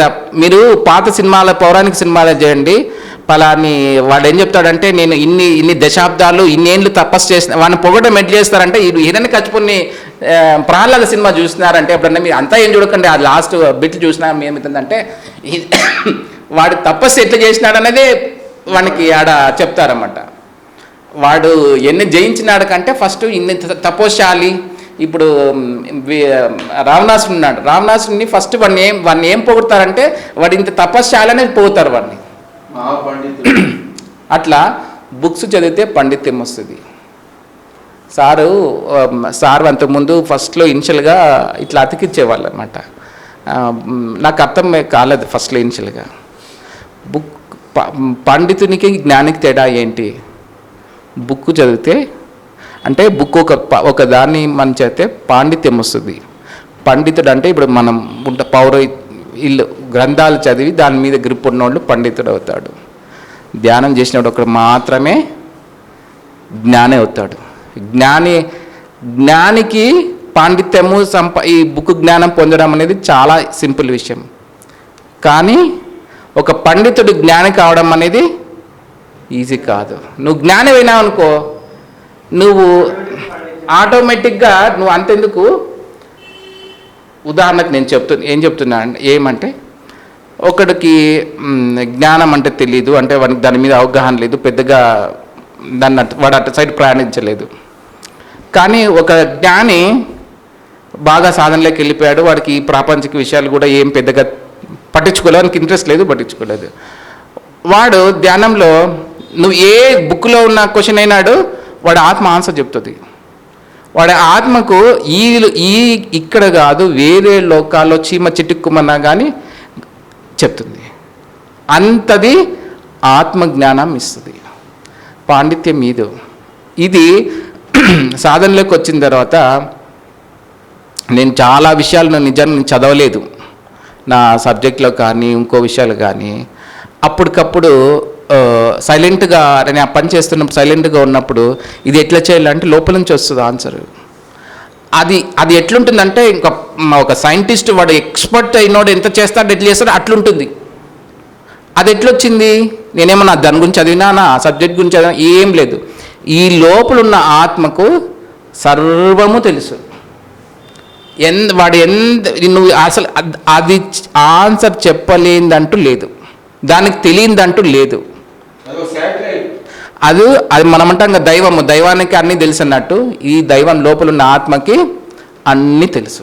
నువ్వు ఎంత సమస్య అయినా డోర్ దాని దగ్గరికి ఉంటుంది, దాని దగ్గర లేనిదంటూ ఏం లేదు. ఏమంటే నువ్వు దాని ఆత్మస్థితిలో ఉండాలి. మనము ఎప్పుడు ప్రాపంచిక విషయాలు అడుగుతూ ఉంటాం కదా, ఆత్మజ్ఞానం గురించి మనం ఏం అడగాలంటే, ఎవరైనా సరే ఆత్మోన్నతి ఆత్మ ప్రకారంగా ఎదగాల, ఆత్మజ్ఞానాన్ని పొందాలంటే ఏం చేయాలంటే, సాధనలో కూర్చున్నప్పుడు నా మనసు పూర్తిగా ఆత్మతో మమేకమై పరిపూర్ణంగా ఆత్మస్థితిలో నన్ను నడిపించు అని అడగాలి. మనం ఏమడగాలి? మనసు పూర్తిగా ఆత్మతో మమేకమై, ఆత్మ ఎవరు? దైవం. దైవంతో మనసు మమేకం. మనసు కోతి మనసే ఇది ఈ పెంటకంతటి కారణం మనసే. దాన్ని అందుకే ఏం చేస్తారంటే, ఈ గుర్రానికి కోతికి కొంచెం గుర్రం ఉంటుంది, స్వతహా కొన్ని లక్షణాలు ఉంటాయి. పడుకున్నప్పుడు కూడా గుర్రంలో ఎక్కడో ఒక భాగం కదులుతూ ఉంటుంది. కోతికి కూడా అదే గుణం. అందుకే మనసుని కోతితో కంపేర్ చేస్తారు, గుర్రంతో కంపేర్ చేస్తారు. ఎందుకంటే సహజంగా దాని గుణం ఎట్లుంటుందంటే నిద్రలో కూడా పరిగెత్తా ఉంటుంది. అట్లా మన మనసు అనేది ఆల్వేస్ ఒక కోతిలాగా ఏడడం పరిగెత్తడం ఉంటుంది. దీన్ని పరిపూర్ణంగా మనము ఆత్మతో మమేకం కావాలని కోరుకున్నాం అనుకో, అప్పుడు పరిపూర్ణమైన ఆత్మస్థితిలో ఉంటాం మనం. ఎప్పుడైతే మనం పరిపూర్ణమైన ఆత్మస్థితిలో ఉంటామో ఇంకా నువ్వు 100% దైవమే. నీకు పెద్దగా నిన్ను ఏది బాధించదు, నీకు ఏది కావాలన్నా నీ అవసరాలతో తీరిపోతూ ఉంటాయి. ఎవరైనా సరే ఆత్మ ప్రకారంగా ఎదగాలనుకుంటే ఫస్ట్ చేయాల్సిన పని ఇదే. సాధనలో మనం ఏం చేయాలంటే, నా మనసుని పూర్తిగా ఆత్మతో మమేకమాయి. ఎప్పుడైతే అదే అనుకొని సాధన చెయ్యాలా, అనుకొని ఊరికే ఉంటే కాదు, సాధన చెయ్యాలి. సాధన చేస్తేనే అది ఏమవుతుందంటే రాంగ ఆ మనసు అనేది పూర్తిగా ఆత్మతో మమేకమవుతుంది. అందుకే మనము ఇందాక చెప్పుకున్నట్టు పిల్లలు దైవంతో సమానం అని వినింటారు కదా. పిల్లలు దైవంతో సమానం. ఎట్లా పిల్లలు దైవంతో సమానం? ఏం మనం కాదా? ఎందుకు పిల్లలు మాత్రమే దైవంతో సమానం? 7 ఏళ్ళ వరకు అనేది మనసు అనేది ఉండదు. 7 ఏళ్ళ నుంచి 14 ఏళ్ళ వరకు మనసు అనేది ఏర్పడడం మొదలై 14 ఏళ్ళతో మనసు అనేది పూర్తిగా ఏర్పడడం కంప్లీట్ అయిపోతుంది. బిషప్ కాటన్ అని బెంగళూరులో one of the famous top school. వాళ్ళు అంటే బేసికల్గా అది అంటే ఏమంటారు, missionary school. Okay, they won't encourage the spiritual things, they will encourage in a different format. అయితే వాళ్ళు పెద్ద ఏమంటారు, మానసిక నిపుణుల్ని అదే ఉంటారు కదా, సైక్రాటిస్ట్ని వీళ్ళని అందరినీ వాళ్ళు ఎట్లంటే ఒక గంటకి దే చార్జ్ lakhs. వాళ్ళ దీంట్లో ఈ బిషప్ కాటన్ స్కూల్లో వాళ్ళని పిలుచుకొని వచ్చింది. మొన్న ఆ సైక్రాటిస్ట్ చెప్తున్నాడు, ఈ 7 నుంచి 14 ఏళ్ళ పిల్లల్ని మాత్రము మనం ప్రిడిక్ట్ చేయలేమండి అని చెప్తున్నారు ఆ సైక్రాటిస్ట్. తర్వాత వాళ్ళ ఫాదర్ అంటే అది మిషనరీ రిలేటెడ్ కాబట్టి వాళ్ళు ఏదో మాట్లాడారు.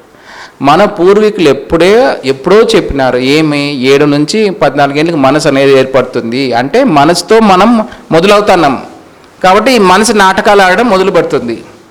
ఈ నాటకాలు అనేది బంద్ చేస్తే నువ్వు బుద్ధి ఆత్మతో అనుసంధానం అవుతాం. బుద్ధి అనేది మన పూర్వజన్మ యొక్క కర్మలను బట్టి ఉంటుంది.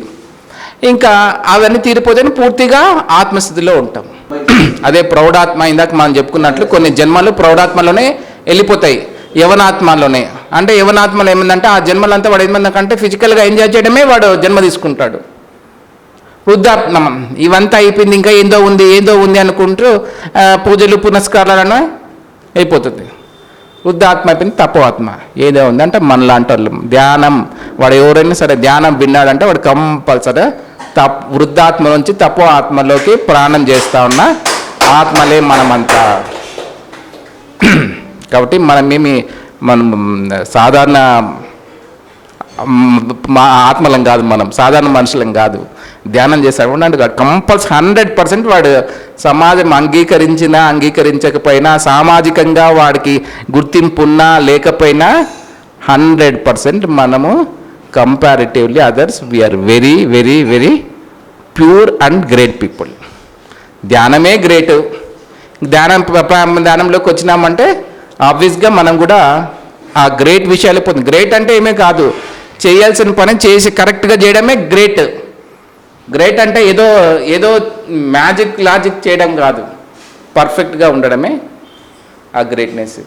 సంకల్పం పెట్టుకొని మనం ఎందరిని పొందాలన్న లక్ష్యంతో ఉన్నప్పుడు ఏజు ప్లస్ సగము అంటే ఇప్పుడు 30 అనుకోండి, ఒక వ్యక్తి యొక్క వయసు 30 అనుకోండి, 30 నిమిషాలు ఆ వయసు 30లో సగము 15, 45, 15 ఆ 15లో మళ్ళీ సగము 8 అనుకోండి, 7 అంటే బదులు 8 అనుకోండి, అంటే 30, 15 + 8 + 10 minutes. అంతసేపు చేస్తే పొద్దున సాయంకాలం 41 రోజు చేస్తే ఎంతటిదైనా సరే 200% వాళ్ళకి దాన్ని పొందుతారు. అది పొందడం అంటే మనకు అనిపిస్తుంది, ఇప్పుడు నేను చెప్తాను పొందడం అంటే మీకు ఒక మ్యాజిక్ లాగా అనిపించవచ్చు. 3 రోజుకు 4 రోజు మీకు అర్థమవుతుంది. ఫస్ట్లో నాకు ఈ ఆత్మస్థితి ఇవన్నీ ఎవరైనా మాట్లాడుతుంటే ఇదేందో నాకు అర్థమయ్యే సబ్జెక్ట్ కాదు అనుకుంటాను. బట్ ఎప్పుడైతే నేను 3 గంటల సేపు ఒక్కసారి ధ్యానం చేసిన తర్వాత ఎప్పుడైతే నా ఆత్మ నేను చూసుకున్న తర్వాత అప్పుడు నాకు అర్థమవుతుంది, ఓహో మనము చాలామందికి తెలియదు ఏంటంటే ఆధ్యాత్మిక శాస్త్రం అంటే కనపడదు కాబట్టి ఇదంటూ ఒకటి లేదు అని సహజంగా సమాజంలో అనుకుండే ఇది. దీని పేరే ఆధ్యాత్మిక శాస్త్రం. ఆత్మ అంటేనే కనపడింది. కనపడని దాని శాస్త్రం గురించి మనం చదువుతున్నాం. నువ్వు ఆ కనపడని దాన్ని అంతో ఇంత పట్టుకుంటేనే నీకు ఆ కనపడని విషయాలు కూడా గోచరించేది. ఓడిపోయి న్యాచురల్ సైన్స్ నేర్చుకుంటాడు, న్యాచురల్ సైన్స్లో PhD చేస్తాడు. అంటే ఏంటి, వాడు దాంట్లోనే ఎంతో సమయాన్ని స్పెండ్ చేసినాడు, దాన్నే చదువుకుంటాడు, దాన్నే మగ్గప్ చేస్తాడు వాడు దానికి ఎంతో సమయం చేసినాడు. సమయమే సాధనట్టు వాడు దాంట్లో సమయం స్పెండ్ చేసినాడు. అందుకు వాడు న్యాచురల్ సైన్స్లోనో, ఫిజికల్ సైన్స్లోనో, కెమిస్ట్రీలోనో, ఏదో PhDనో, డాక్టరో, ఏదో XYZ అయినాడు. వాడు దాంట్లో సమయం స్పెండ్ చేసినాడు కాబట్టి వాడు ఆ రిలేటెడ్ విషయాన్ని వాడు ఆదించినాడు. మనం కూడా ఈ ఆత్మకు సంబంధించిన దాంట్లో మనం కూడా సాధన చేస్తేనే మనం కూడా ఆ విషయాలు ABCD ఏదో ఒక వరకు మనం నేర్చుకోగలం. ఎవరు ఏది ప్రయత్నిస్తే దాన్ని పొందుతాం, అవునా లేదా? వాడు కంప్యూటర్ సైన్స్ ఇంజనీర్ ఉన్నాడు, వాడు కంప్యూటర్ సైన్స్ నేర్చుకున్నాడు, ఏదో ఒక జావా టెక్నాలజీ నేర్చుకున్నాడు, జావా .NET XYZ ఏది నేర్చుకున్నాడు, వాడు దాంట్లో ప్రోగ్రామ్ రాస్తాడు, నేను పలానా డెవలపర్ అని చెప్పుకుంటాడు. నువ్వు ధ్యానం చేసినావు అనుకో, అరే ఆత్మ అంటే ఇదిరా, ఆత్మకు ఇవి ఉంటాయి, ఆత్మ అంటే ఇది, ఆత్మకు ఏమని చేయొచ్చు అంటే నువ్వు ఆ ఆత్మని ఫస్ట్ నువ్వు స్పృశించాలి, ఆత్మని చేరుకునే స్థితి నీకు ఉండాలి, అవునా లేదా? ఇప్పుడు జావా డెవలపర్ ఉన్నాను అనుకో, వాడికి జావా సెటప్ కావాలి, సాఫ్ట్వేర్ అర్థమవుతుంది అనుకుంటాను.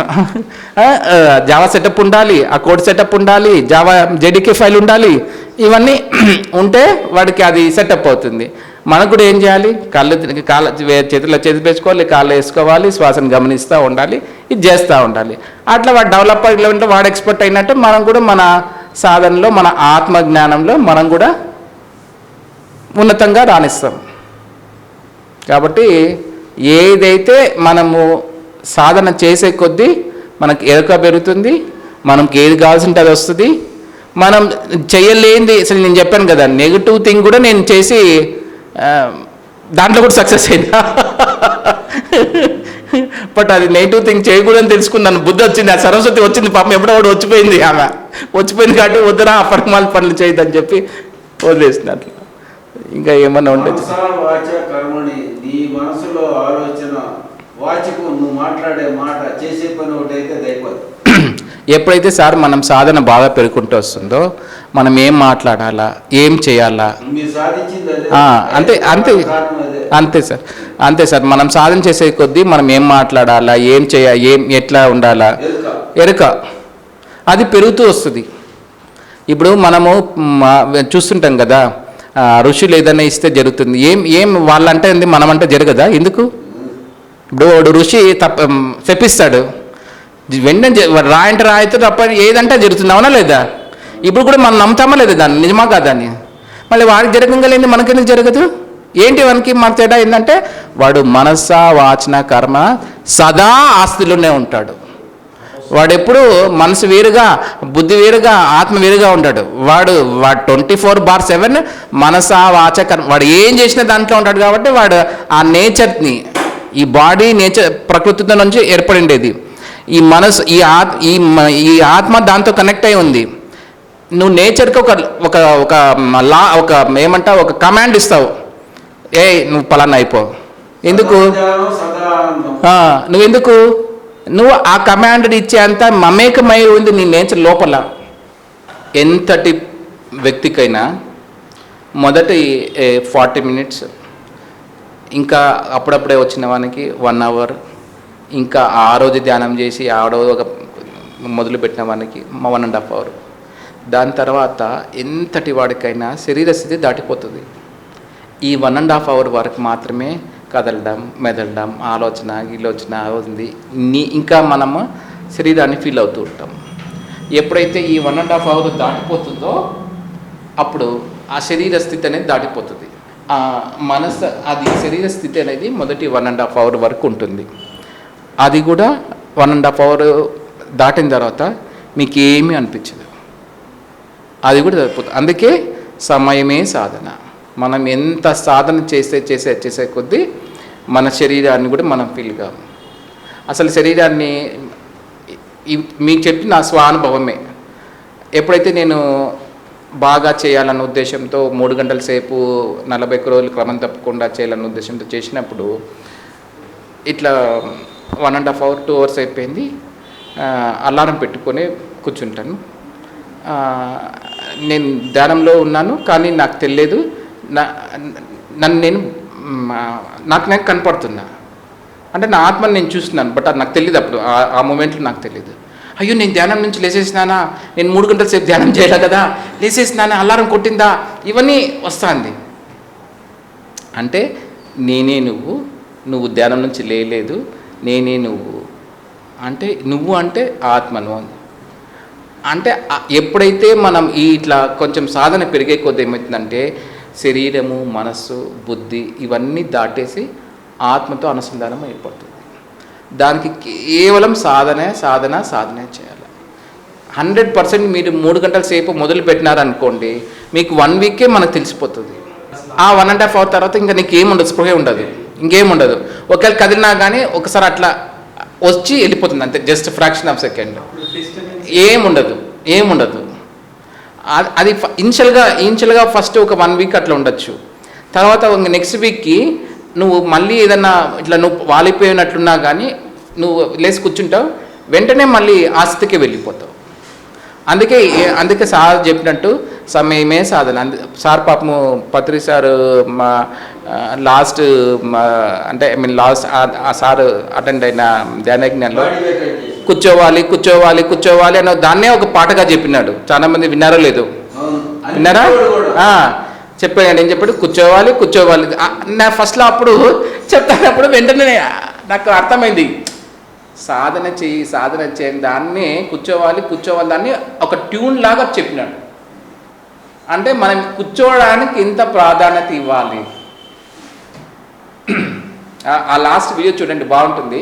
కూర్చోవాలి దాన్ని ఒక పాటలాగా చెప్పినాడు సారు.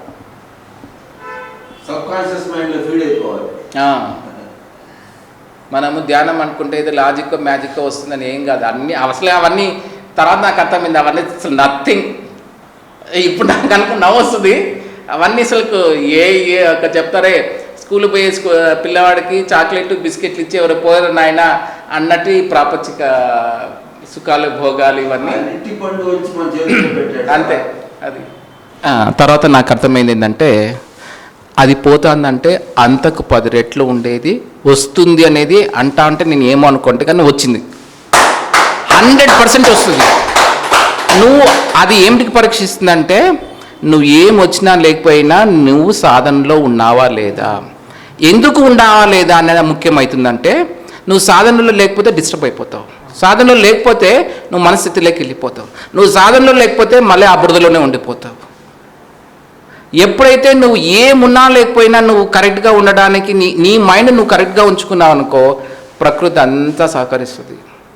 ప్రకృతికి మనం ఏవైతే ప్రాపంచిక విషయాలు అడుగుతాయో అవంతా నథింగ్. మనము అంత ఫీల్ అవుతా అంటాం, కానీ చాలామందికి తెలియదు ఏంటంటే వదులుకోవడంలో ఉన్న ఆనందము కూడా చాలా గొప్పది.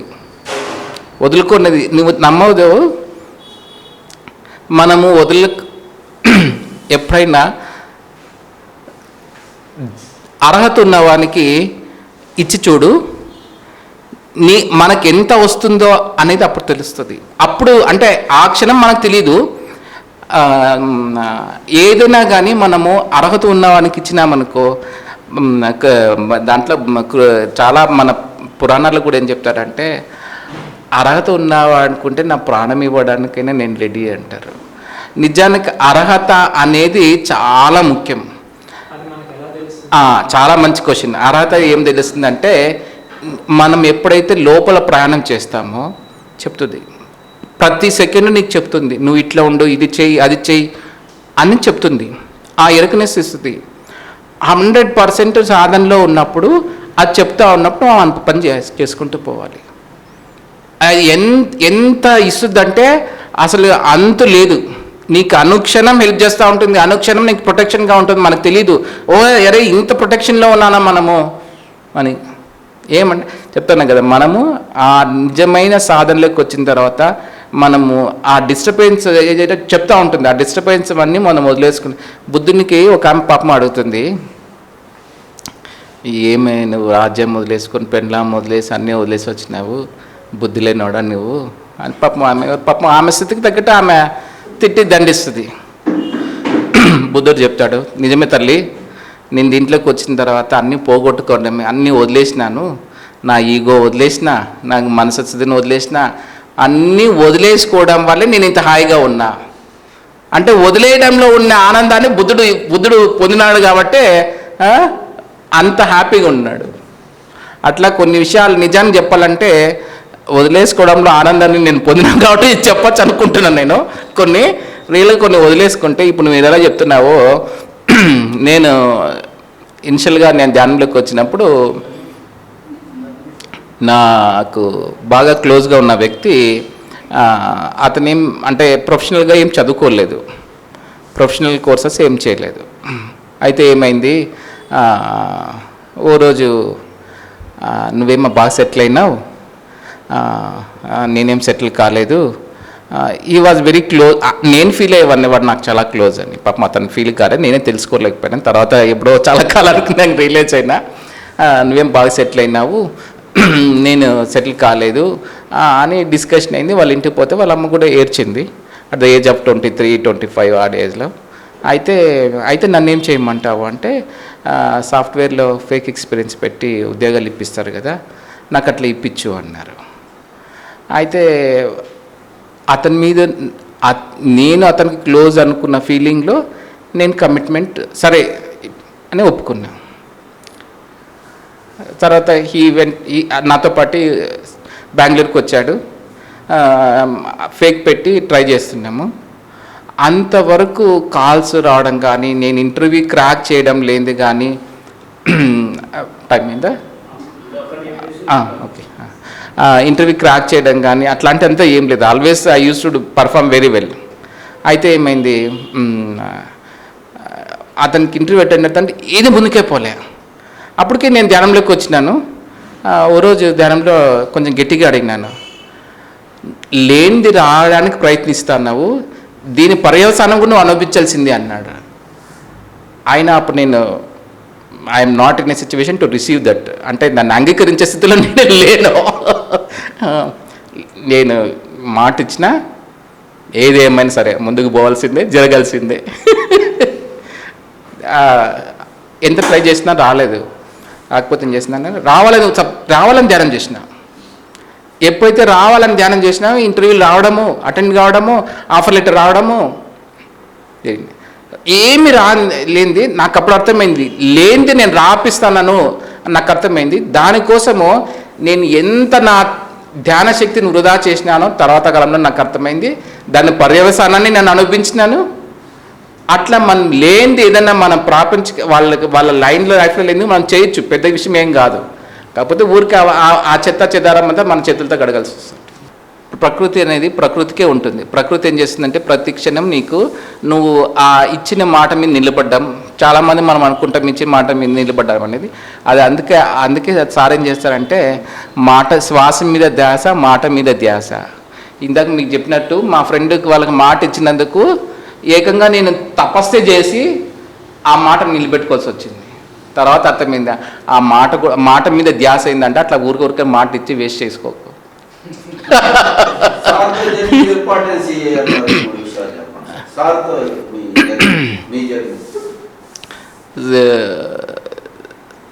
సార్తో ప్రయాణం అయినప్పుడు బేసికల్గా మాకు ఈ సార్ని ఇనిషియల్గా ముట్టుకొని సార్ వచ్చి క్లాప్స్ అందరికి షేక్ హ్యాండ్ ఇస్తాడు కదా.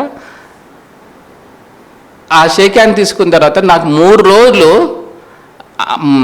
నేను అసలు ధ్యానం కూర్చోకపోయినా కానీ ధ్యానం జరిగేది.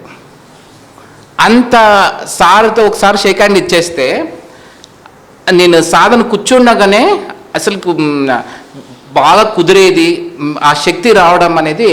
నేను ఎన్నిసార్లు అసలు నిజానికి ఎప్పుడన్నా నేను బాగా డిస్టర్బ్గా ఉంటే సార్ ఎక్కడున్నాడో ఎవరన్నా అడిగేవాడిని, దూరం ఉన్నా పోయి ఊరికి షేక్ హ్యాండ్ ఇచ్చాను. ఏం పెద్ద నేను మళ్ళీ నాకు భయం సార్, ఎందుకంటే కొట్టినప్పటి నుంచి నాకు సార్ అంటే భయం. కానీ పోయి ఊరికి షేక్ హ్యాండ్ అప్పుడు అందరికీ ఈడు ఆ షేక్ హ్యాండ్ పొందడానికి కూడా చాలా మనకు అర్హత ఉండాలి. ఆ షేక్ హ్యాండ్ తీసుకున్నామనుకో ఇంకా పోయి మనకు ఇంకా ఇట్లా ఓపెన్ చేసి నింపుకున్నట్లే ఆ విశ్వశక్తిని.